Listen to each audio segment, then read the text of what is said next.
என்ன நான் சொன்ன மாதிரி தான் நடந்துச்சு. இனிமேவாச்சு என் பின்னாடி சுத்தாம வேற வேலை இருந்தா அதை போய் பாரு.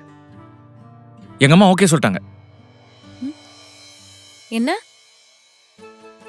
ஃபர்ஸ்ட் கேட்டேன், யோசிச்சாங்க, அப்புறம் ஓகே சொல்லிட்டாங்க.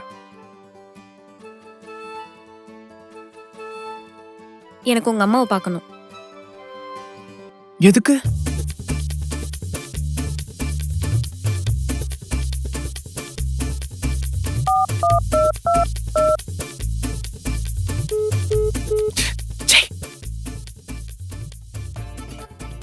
அடியே மாத்தாச்சி, நேரங்கிட்ட நேரத்துல பழி வாங்குறியே போன் எடுக்காம. ஃப்ரெண்டு காய்ச்சி அடிப்போம். ஹலோ, டைம் ஆகுது. Last call. இன்னும் ஒரே ஒரு ஃபோன் பண்ணிக்கிறேன். நான் ஒன்னு சொல்லிட்டா? சொல்லு. நீ பண்றது தப்பு. என்ன தைரியத்துல அம்மாட்ட போய் அப்படி சொன்ன? பிராக்டிக்கலா யோசிச்சு பாரு, அந்த பொண்ணு உனக்கு வேணாண்டா. எனக்கு ஒண்ணு புரியல. ஆனா தப்பான பொண்ணையா லவ் பண்ண? ஏன் இது வரைக்கும் டிவோர்ஸ் ஆன யாருமே செகண்ட் மேரேஜ் பண்ணிக்கிட்டதே கிடையாதா? இதே ஒரு பையன் செகண்ட் மேரேஜ் பண்ணிக்கிட்டா சொசைட்டிக்கு தப்பா தெரியாதுல்ல? ஏய், நான் அப்படி சொல்ல.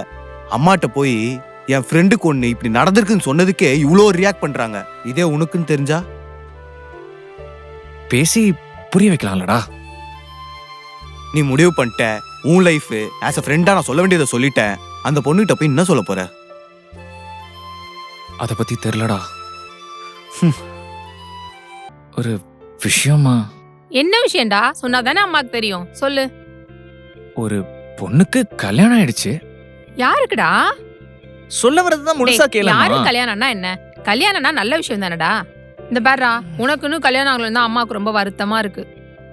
சரி சரி, நம்ம வினோத் இருக்கான்ல, வினோத். ஆ, அவன் ஒரு பொண்ண லவ் பண்றானா. பாருடா, அவனுக்கெல்லாம் எவடா ஓகே சொன்னது? டேய் தம்பி, நீயும் யாராச்சும் ஒரு பொண்ணை பார்த்து லவ் பண்றா? இப்ப அதுவாமா முக்கியம். அந்த பொண்ணுக்கு ஆல்ரெடி கல்யாணம் ஆயிடுச்சான். ஆ, ஆனா ஆல்ரெடி டிவோர்ஸ் ஆயிடுச்சான். இது அவன் வீட்டுக்கு தெரியுமாடா? வீட்டுக்கெல்லாம் தெரியாது.